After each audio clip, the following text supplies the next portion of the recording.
నేర్పుమయా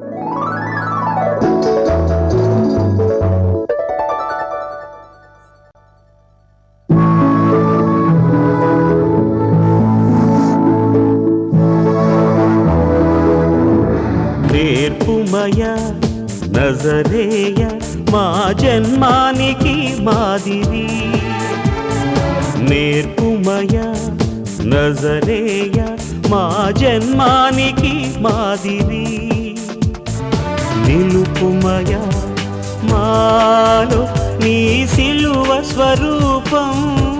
నజరేయుడని యేసు పరిశుద్ధ నామమున ప్రియ నేర్పుమయ నజరేయ ప్రేక్షకులకు నా హృదయపూర్వకమైన శుభాభివందనాలు తెలియపరుస్తూ ఈ సమయాన వాక్యము దగ్గరికి మిమ్మల్ని ఆహ్వానిస్తున్నాను. ప్రత్యేకముగా ఈ వాక్య పరిచర్య ద్వారా మీరు ఏ పరిస్థితిలో కూడి ఉండి వాక్యం వింటున్నా మీరు దేవుని సన్నిధిలో కూడి ఉన్నారని నమ్మి ఈ వాక్యాన్ని వినండి. ఈ దినము ఈ వాక్య పరిచర్యకి అనేక మంది తమ యొక్క అమూల్యమైన ఆర్థిక సహకారము, ప్రార్థన సహకారంతో ప్రోత్సహించారు. ఈ వారంలో జరుగుతున్న కార్యక్రమానికి సహకరించిన ప్రతి కుటుంబానికి నా హృదయపూర్వకమైన వందనాలు తెలియపరుస్తూ ప్రభు మిమ్మల్ని అత్యధికముగా దీవించాలని ఆత్మీయ తండ్రిగా కోరుచున్నాను. క్రిస్మస్ సీజన్లోకి ప్రవేశించి ఉన్నాము. దూతల పాటలు వినబడుచున్నవి, చిన్నారి బిడ్డలు పాటలు వినబడుచున్నవి. ఈ సీజన్లో అనేకమైన సిద్ధపాట్లు, అనేకమైన ఏర్పాట్లు, అనేకమైన రిహార్సలు, ఎన్నో రకాలైన ఏర్పాట్లు జరుగుతున్నాయి. ఇటువంటి సందడి సంతోషకరమైన కాలంలో భక్తుడైన పౌలు హెబ్రీలకు రాసిన పత్రికలో 10వ అధ్యాయము 5, 6, 7 కాబట్టి ఆయన ఈ లోకమందు ప్రవేశించినప్పుడు ఇలాగు చెప్పుచున్నాడు, బలియు అర్పణయు నీవు కోరలేదు, కానీ నాకొక శరీరమును అమర్చితివి, పూర్ణ హోమములను పాప పరిహార్థ బలులను నీకిష్టమైనవి కావు. అప్పుడు నేను గ్రంథపు చుట్టలో నన్ను గూర్చి వ్రాయబడిన ప్రకారము, దేవా నీ చిత్తము నెరవేర్చుటకు ఇదిగో నేను వచ్చి ఉన్నానంటిని. పరమ తండ్రి, నీ వాక్యాన్ని ధ్యానిస్తుండగా నీ ప్రియ బిడ్డల యొక్క హృదయ స్పందన ఎరిగి ఉన్నవాడు, ఎవనికి ఏ వాక్యము కావాలనో అందించువాడు నీవే. ఆదరించుము, బలపరచుము. నీ వాక్కు సజీవమైనది.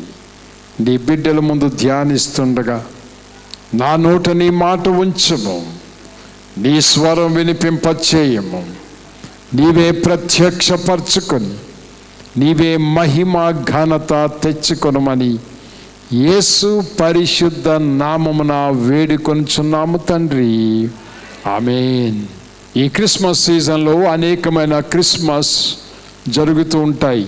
చిల్డ్రన్ క్రిస్మస్, స్త్రీల క్రిస్మస్, అలాగే యవనస్తుల క్రిస్మస్, క్రిస్మస్ ఆరాధనలు, ఈ రీతిగా ఎన్నో క్రిస్మస్లు జరుగుతున్నప్పుడు చర్చిలో ఉన్న ప్రతి విభాగము ఒక్కొక్క రీతిగా వాళ్ళు రిహార్సల్ వేసుకుంటూ ఉంటారు, ట్రయల్స్ వేస్తారు, సిద్ధపడిన తర్వాత ఆ రోజు అకేషన్ రోజున చక్కని స్టేజ్ తయారవుతుంది, ఒక తెర కట్టబడుతుంది.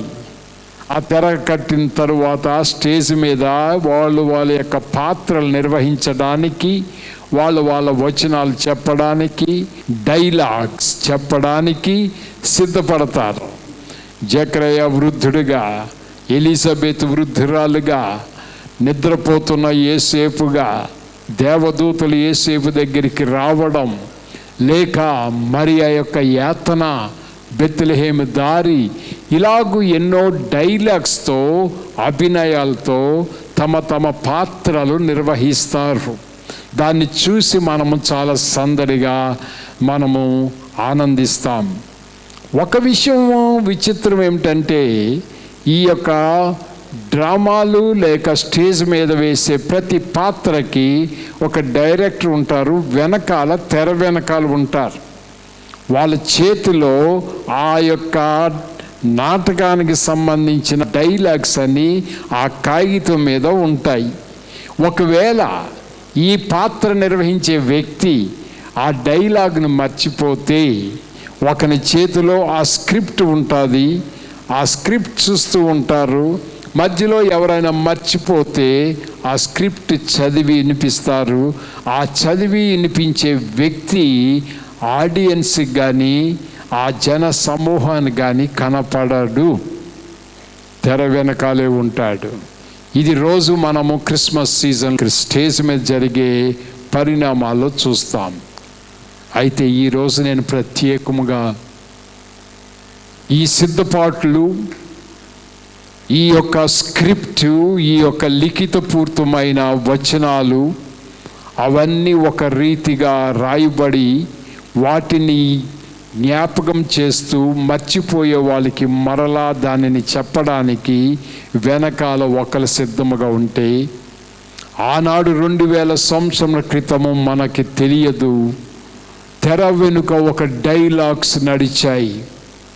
ఈ భూలోక రాజులు, భూలోక ప్రభువులు ఎక్కిరింపుగా అనేక రీతులుగా వాళ్ళ ఇష్టమైన డైలాగ్స్ వాళ్ళు వదులుతున్నప్పుడు నెమ్మదిగా తెర పైకెత్తబడతాది.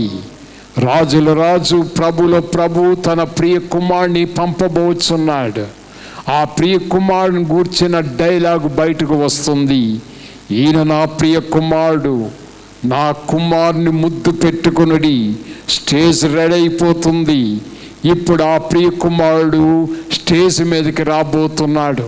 అంతవరకు నవ్వుతున్న ఈ ప్రపంచ ప్రభువులు, అంతవరకు ఎక్కిరిస్తున్న ఈ లోకము, ఈ ప్రజలు, అంతలో దైవ కుమారుణ్ణి ఈ భూలోకానికి తండ్రి పంపిస్తూ ఒక డైలాగ్స్, ఒక సంభాషణ జరుగుతుంది. అదే మాటను హెబ్రీయులకు రాసిన పత్రిక 10వ అధ్యాయము 5వ వచనము నుంచి తెర వెనుక స్క్రిప్ట్, తెర వెనుక నిర్ణయించబడింది. తెర వెనుక ఆ తండ్రి కుమారునితో, తనయుడితో ఏమి మాట్లాడుచున్నాడు, ఆ తనయుడు ఈ భూలోక స్టేజ్ మీదకి లేక ప్రవేశిస్తున్నప్పుడు ఆ యొక్క తనయుడు ఏమి తండ్రితో మాట్లాడుచున్నాడు, వాళ్ళ ఇద్దరు సంభాషణలో తండ్రి తత్వం ఏమి కనబడుతుంది, ఆ ఇద్దరి సంభాషణలో తనయుడు కుమారుడు యొక్క మనస్తత్వం ఏమి కనబడుతుంది, ఇవన్నీ మనకి తెలుస్తుంది. అందుకే ఈ లోకమందు ప్రవేశించుచున్నప్పుడు ఆయన ఇలాగు చెప్పుచున్నాడు, నానా, నిత్యుడగు తండ్రి, బలియు అర్పణయు నీవు కోరలేదు, కానీ నిత్యుడగు తండ్రి నాకొక శరీరమును అమర్చితివి. గ్రంథపు చుట్టలో నన్ను గూర్చి వ్రాయబడిన ప్రకారము, దేవా, నీ చిత్తము నెరవేర్చుటకు ఇదిగో ఈ భూలోక స్టేజ్ మీదకి వెళ్ళబోతున్నాను. నీ చిత్తము నెరవేర్చుటకు బెత్లెహేములోనికి వెళ్ళుచున్నాను. డైలాగ్స్ నడిచాయి. ఇప్పుడు తెర పైకెత్తబడుతుంది. అక్కడ బెత్లెహేములో మానవ శరీరం అమర్చబడిన దూతగాన ప్రతి గానముల ద్వారా పొగడబడుచున్న దేవుని కుమారుడు ఒక పశువుల తొట్టెలో పరుండి ఉండుట చూచితిమి. మేము ఆయన మహిమను కనులారా చూచితిమి. ఆది యందు వాక్యముండెను, వాక్యము దేవుడై ఉండెను. ఆ వాక్యము శరీరధారి అయి ఈ బెత్లెహేములోనికి, ఈ భూలోక స్టేజ్ మీదకి ప్రవేశపెట్టబడ్డాడు. ఒక్కసారి ఆలోచించండి. మనం పాడే పాటలు చాలా సంతోషముగా, ఉత్సాహముగా పాడుతూ ఉంటాం. ఎక్కువగా సృష్టిని గురించి, ఆ యొక్క సృష్టిలో ఉన్న అనేకమైన వర్ణన గురించి, దాన్ని సృష్టించిన మహా సౌందర్యమైన సృష్టికర్తను గురించి పాడుతూ ఉంటాం. ఈ కళ్ళ ముందు కనబడుచున్న ఖగోళాలు, నక్షత్రాలు, ఈ చెట్లు, ఈ జలరాశులు, ఈ సముద్రము, జలపాతాలు, లోయలు, ఇవన్నీ కనబడుతున్నప్పుడు ఆ సృష్టిని పొగుడుతూ ఉంటున్నాం. ఇప్పుడు ఒక్కసారి ఆలోచించండి, ఈ క్రిస్మస్ సీజన్లో ఆ యొక్క భూమి ఆకాశమును సృజించిన ఆ దేవుడని యెహోవా, ఆ సృష్టికర్తే సృష్టిలో సృష్టి అయిపోయి భూలోక వేదిక మీద తెర పైకెత్తబడి మానవ శరీరం అమర్చబడిన వాడై ఈ యొక్క చిన్న పశువుల తొట్టులో పరుండి ఉంటే ఎంత కొనియాడాలి, అది ఎంత మనము దేవుని స్తుతించాలి. ఈ రాతి కొండలు, ఈ పర్వతాలు, ఈ ఊగిసలాడే చెట్లు, వీటిని చూస్తేనే పాడుతున్నాము కదా. భూమి ఆకాశములు సృజించిన యేసయ్య నీకే స్తోత్రం. భూమి ఆకాశములు సృజించిన యేసయ్య నీకే స్తోత్రం. భూమి ఆకాశములు సృజించిన యేసయ్య, నీ ఆశ్చర్య కార్యాలు నేను ఎలా మర్చిపోగలనయ్యా? ఇవన్నీ గతించిపోతున్నాయి, కానీ నేను మర్చిపోలేను. చివరి శ్వాస వరకు ఈ భూమి ఆకాశము సృజించిన యేసయ్యా, నిన్ను కొనియాడుతాను, నిన్ను స్తుతిస్తాను. Very good. ఈ కొండలు, ఈ సముద్రాలు, ఈ లోయలు, ఈ పచ్చని చెట్లు, ఈ గ్రీన్ గ్రాస్, ఇవన్నీ చూసి ఈ పచ్చిక బయలు ఆహా అంటుంటే, ఆ యొక్క మహా సృష్టిని చూస్తూ దేవుని కొనియాడుతున్న మనము ఇప్పుడు ఒక్కసారి ఆ పశువుల తొట్టెలో పరుండి ఉన్న సృష్టికర్తను, నాకొక శరీరమును అమర్చితివి, వెడలిపోవుచున్నాను బెత్లెహేమునకు, భూలోకములోనికి వెళ్ళిపోవుచున్నాను, ఈ గ్రంథపు చుట్టలో వ్రాయబడినట్లుగా నీ చిత్తం నెరవేర్చుటకు. Goodbye daddy, goodbye నిత్యుడగు తండ్రి, వెళ్ళుచున్నానని ఆ యొక్క మరియమ్మ ఒడిలో, ఆ పశువుల తొట్టిలో పరుండి ఉన్న సృష్టికర్తను చూస్తే ఏమి పాడాలి, ఏమి రాగము, ఏమి శృతి, ఏమి లయ, ఆ మెలోడీ అంతము కాదది. ఖగోళ శాస్త్రాన్ని సృష్టించిన సృష్టికర్తను, మన కళ్ళ ముందు కనపడిన ఆ సృష్టికర్తను కొనియాడుతున్నాము. కానీ ఈ క్రిస్మస్ సీజన్లో ఇప్పుడు నీవు మనస్ఫూర్తిగా స్తుతించవలసింది ఆ యొక్క శబ్దాలు, ఆ సౌండ్ సిస్టమ్స్, ఆ మ్యూజిక్ ఇన్స్ట్రుమెంట్స్, ఆ శృతి, ఆ లయ, అవి ఎంత ఆకర్షణీయంగా ఉన్నా, నిజముగా నాకొక శరీరమును అమర్చితివి, నీ చిత్తము నెరవేర్చుటకు పరలోకము నుంచి బయటకు దారి తీసుకున్నాను. భూలోకములో ఉన్న ప్రజలను పరలోకములో చేర్చడానికి నేను వెడలిపోవచ్చున్నాను, వాళ్ళు రాబోతున్నారు. మధ్యలో మానవ శరీరమును అమర్చుకున్న వాడునై ఈ పశువుల తొట్టెలో పరుండుచున్నాను. ఇప్పుడు ఈ సృష్టికర్త నీకు నాకు యేసు రూపములో మనకందరికీ కనబడుతుంటే ఏమి సందేశం మనకది, ఏమి సంతోషం అది, ఏమి స్తుతులు అవి. దేవుని మహిమపరచడానికి సరిపోదు. నీవు నాకు ఒక శరీరమును అమర్చితివి, నీ చిత్తము నెరవేర్చుటకు ఇదిగో నేను వచ్చి ఉన్నానంటిని. ఆయన ఈ లోకములోనికి ప్రవేశిస్తున్నప్పుడు తండ్రి తనయుల సంభాషణ మనము ధ్యానిస్తున్నాము. ఏమి తెలియపరచబడుచున్నది? ఆయన ఈ భూలోకమును ప్రవేశించుచున్నప్పుడు ఇలాగు చెప్పుచున్నాడు, బలియు అర్పణయు నీవు కోరలేదు, నాకు ఒక శరీరమును అమర్చితివి, పాప పరిహార్థ బలులు నీకిష్టమైనవి కావు. నేను నన్ను గూర్చి వ్రాయబడిన ప్రకారము నీ చిత్తము నెరవేర్చుటకు నేను వచ్చి ఉన్నానంటిని. What beautiful conversation. ఒకళ్ళ మనసులో ఉన్నది ఒకటి కనబడుతుంది. నేను దీన్ని జాగ్రత్తగా చదివినప్పుడు నాకు మొట్టమొదటిగా తెలిసింది ఏమిటంటే, నిత్యుడగు తండ్రి యొక్క తలంపులు, ఆయన మార్గాలు వేరు. పరమ తండ్రి యొక్క మార్గాలు వేరు, పరమ తండ్రి యొక్క ఆలోచన వేరు. అంతవరకు సృష్టించబడి ఆనాటి ఆదాము అవ్వల పాపము ద్వారా శాపగ్రస్తమైన భూమి, శాపగ్రస్తమైన మానవాళిని ఎన్నో వేల సంవత్సరాల వరకు ఒక మార్గములో నడిపిస్తూ, ఒక మార్గములో యాజకులు, ధర్మశాస్త్రం, మోషే, ప్రవక్తలు, రాజులు నడిపిస్తూ ఉంటే ఇదే మార్గం అనుకుంటున్నాం.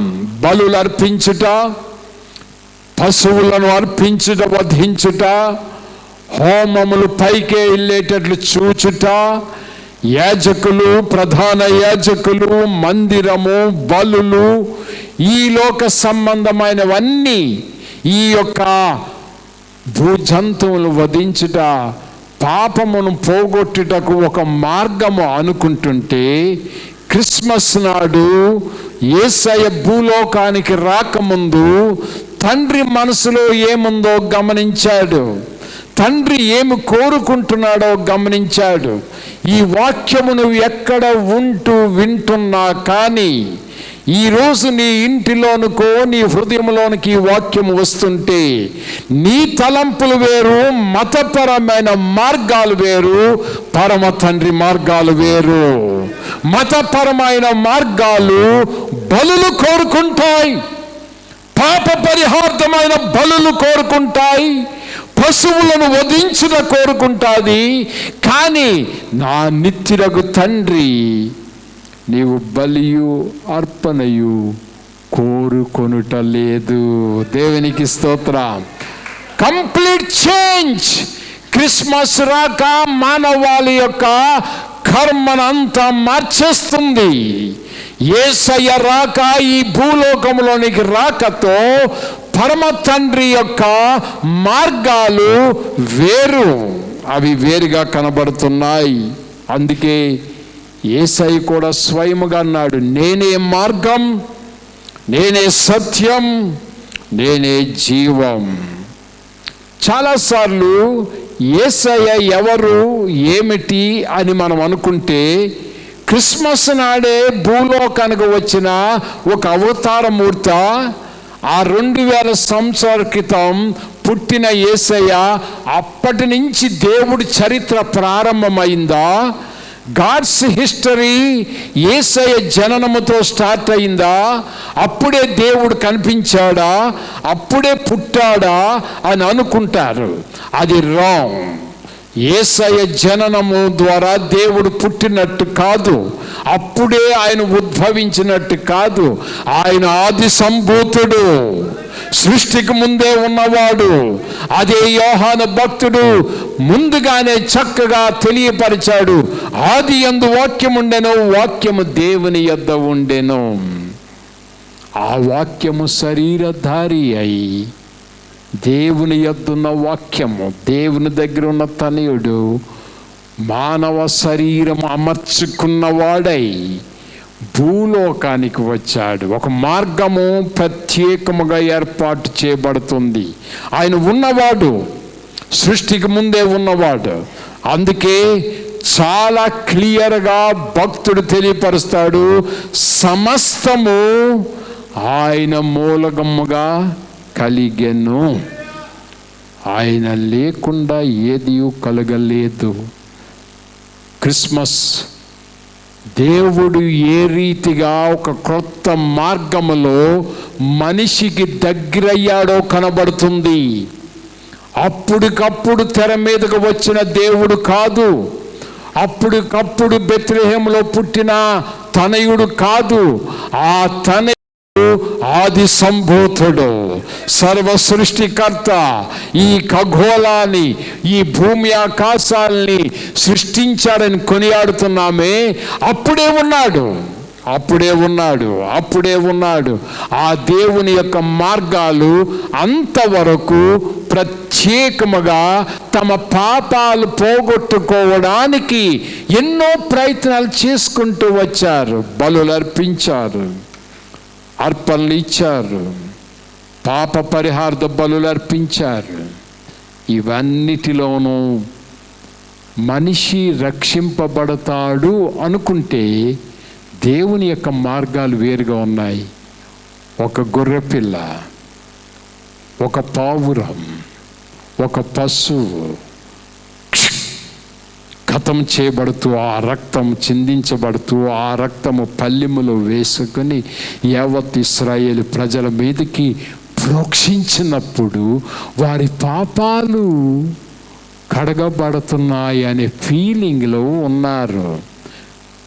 అందుకే భక్తుడైన పౌలు అంటాడు, మీరు ప్రతి సంవత్సరం బలులు అర్పించారు కదా, ఈ బలులు అర్పించినప్పుడల్లా ఏమవుతుందో తెలుసా? ఎన్నిసార్లు మీరు బలులు అర్పిస్తున్నారో అన్నిసార్లు మీ పాపములను జ్ఞాపకం చేసుకుంటున్నారు. You are remembering I am a sinner. నేను పాపిని, ఈ పాపానికి పరిహార్థం, ఈ పాపానికి బలి, ఈ పాపానికి బలియాగం. ఈ రీతిగా మనం చేస్తుందేమిటో తెలుసా? ప్రతి సంవత్సరం ఇశ్రాయేలు ప్రజలు చేసే పాప పరిహార్థ బలులలో ప్రతిసారి జ్ఞాపకం చేసుకునేది వారి పాపములు మాత్రమే. బలులు అర్పించే కొలది పాపాలు జ్ఞాపకం వస్తాయి, కానీ పాపము తీసివేయబడదు. జ్ఞాపకాలు తెచ్చుకుని అయ్యో నేను ఎంత అపవిత్రుణ్ణని ఏడవడానికే ఈ బలులు, ఈ మత సంబంధమైన ఆచారాలు మనిషి యొక్క కర్మను జ్ఞాపం చేసుకోవడానికి, మనిషిలో ఉన్న పాపాలను జ్ఞాపం చేసుకోవడానికి. Oh what a richer sinner I am, ఎంత ఘోరమైన పాపిని, మరణకరమైన ఈ శరీరము, ఎలాగూ శాపగ్రస్తమైన ఈ యొక్క శరీరము ఎలా తప్పించబడతాదని ఆ నోరు లేని పశువుల్ని వధిస్తూ తమ పాపాలు జ్ఞాపం చేసుకుంటున్నారు. భక్తుడు క్లియర్గా చెప్తాడు, అవి జ్ఞాపకమునకే ఉన్నాయి, కానీ పాపములు తీసివేయుటకు కాదు. ఇప్పుడు యేసయ్య తండ్రితో మాట్లాడుతూ, నీవు బలిని కోరుట లేదు, అర్పణలు కోరుట లేదు, పూర్ణ హోమములు కోరుట లేదు, నీవు నాకొక శరీరమును అమర్చితివి. ఏ న్యూ వే, ఒక కొత్త మార్గం. ధర్మశాస్త్రం ఒక ప్రక్కన కొట్టుకుపోతుంది, దేవుని యొక్క ప్రేమ క్లియర్గా కనబడుతుంది. దేవా, నీ ప్రియ కుమారుడైన నన్ను ఈ లోకానికి పంపిస్తున్నావు, నేను వెడలిపోవచ్చున్నాను నీ చిత్తము నెరవేర్చుటకు. యేసయ్య, నీ ప్రియ బిడ్డలు వాక్యాన్ని విని ఉన్నారు. నీ వాక్యము సజీవమైనది. ఎవరు ఏ పరిస్థితుల్లో ఎక్కడ కూడి ఉండి వాక్యం విన్నా నీ సన్నిధి అక్కడ ఉంది ప్రభువా. నీ సన్నిధిలో వారు కూడి ఉండి వాక్యం విని ఉండగా వినబడిన వాక్యము వారి హృదయములో యథార్థముగా నెరవేర్చబడేటట్లు సహాయం చేయండి. నీ వాగ్దానాలు మా జీవితాల్లో యథార్థముగా నెరవేర్చబడాలి. అందుకే ప్రభువా, ఈ యొక్క ప్రత్యేకముగా విజ్ఞాపన ప్రార్థన చేయించున్నాను. ఎందరినో నువ్వు జ్ఞప్తికి తీసుకువస్తున్నావు. అనారోగ్యముతో బాధపడుచున్న బిడ్డలారా, యేసయ్య మిమ్మును స్వస్థపరచుచున్నాడు. ఈ మాట ప్రభువా నువ్వు నెరవేర్చమని అడుగుచున్నాము. ఆర్థిక ఇబ్బందులతో బాధపడుచున్న బిడ్డల్ని చేతిలో పెట్టుచున్నాము. రాబోయే దినములు ఎలాగుంటాయని బాధపడుచున్న బిడ్డల్ని చేతిలో పెట్టుచున్నామయ్యా. ప్రతి ఆర్థిక ఇబ్బందులను తొలగించుము ప్రభా. ఏ ఆర్థిక ఇబ్బందులో ఉన్న నా ప్రియమైన బిడ్డలారా, యేసు క్రీస్తు మిమ్మల్ని పోషిస్తున్నాడు. ఏ చికాకులో ఉన్న నా ప్రియమైన బిడ్డలారా, యేసు క్రీస్తు మీకు సమాధానం కలుగు చేయుచున్నాడు. యేసు క్రీస్తు అందరికీ ప్రభువు. యేసుక్రీస్తు పక్షపాతి కాదు. ఈ ప్రార్థనలో పాల్గొన్న వారందరికీ మేలు చేయువాడు. యేసయ్యా, నీవే కృపాక్షేమములు శుభములతో నింపమని యేసు పరిశుద్ధ నామమున వేడుకొనుచున్నాము తండ్రి. ఆమేన్. మన పరమ తండ్రి అయిన దేవుని యొక్క ప్రేమయు, ప్రభువు అయిన యేసు క్రీస్తు వారి యొక్క కృపయు, పరిశుద్ధాత్మ దేవుని యొక్క అన్యోన్య సహవాసం మనకును, ఆయన ప్రేమించిన బిడ్డలకును, మరి ముఖ్యముగా ఈ కార్యక్రమం చూసి వాక్యములో పాల్గొన్న ప్రతి ఒక్కొక్కరికి సదా తోడై ఉండునుగాక. ఆమేన్. నేర్పుమయా నజరేయ. నా ప్రియమైన బిడ్డలారా, వాక్యం ద్వారా మీరు ఆశీర్వదించబడి ఉన్నారని నమ్ముచున్నాను. మరి ముఖ్యముగా అనేక మంది ఈ వాక్య పరిచర్య ద్వారా ఆశీర్వదించబడి, అయ్యా ఈ కార్యక్రమాన్ని కొనసాగించండి అని తమ కష్టార్జితములో నుంచి అమూల్యమైన కానుకలు పంపిస్తూ ప్రోత్సహిస్తున్నారు. ప్రతి ఒక్కొక్కరికి నా హృదయపూర్వకమైన వందనాలు తెలియపరుస్తున్నాను. మరి మీ యొక్క ప్రతి ప్రార్థన అవసరతలు వాక్యము వినిన తరువాత ప్రార్థించబడాలి అని కోరుకునేవారు దయచేసి మీ యొక్క ప్రార్థన అవసరతలు ఉత్తరము ద్వారా తెలియపరచవచ్చు, ఫోన్ చేయవచ్చు, మరి మీ యొక్క SMS ద్వారా కానీ వాట్సాప్ ద్వారా కానీ మెసేజ్లు పంపించవచ్చు. మీకు నెంబర్ చెప్తున్నాను, మరి మీరు సిద్ధంగా ఉన్నారనుకుంటున్నాను. మీరు ఆ నెంబర్ రాసుకోవడానికి 9663266663 అది స్క్రీన్ మీద డిస్ప్లే అవుతుంది. దీని ప్రకారం మీరు మీ యొక్క అవసరతలు మాకు రాయవచ్చు, తెలియపరచవచ్చు. అంతేకాకుండా ఫోన్పే ద్వారా ఇదే నెంబరు 9663266663 ఫోన్పే ద్వారా మీరు మీ అమూల్యమైన కానుకలు పంపించవచ్చు. అది ముందుకి ఏ ఆటంకం లేకుండా ప్రతి వారం 3 కార్యక్రమాల్లోనికి వాడడానికి ఉపయోగపడుతుంది. ప్రభు మిమ్మల్ని అత్యధికముగా ఆశీర్వదించాలని కోరుచున్నాను. మా address bishop doctor KR Singh, నేర్పుమయ నజరేయ UCIM centre, Kotha Paradesipalem, Visakhapatnam 531163, Andhra Pradesh, India. Phone numbers 9440131297 మరియు రెండవది 8500734777.